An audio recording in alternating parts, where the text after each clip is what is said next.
నుంచి కిందికి దూకే తుంటరి వాగు నాతో అంది నువ్వు అలా వస్తూ ఉంటావని.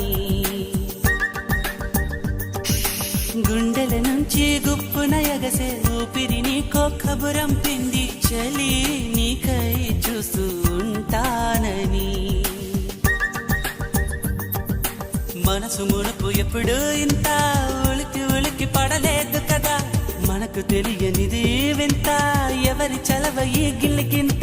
నాలాగే నీకు కూడా అనిపిస్తూ ఉన్నదా, ఏవి చేస్తున్నా పరాకే అడుగడుగునా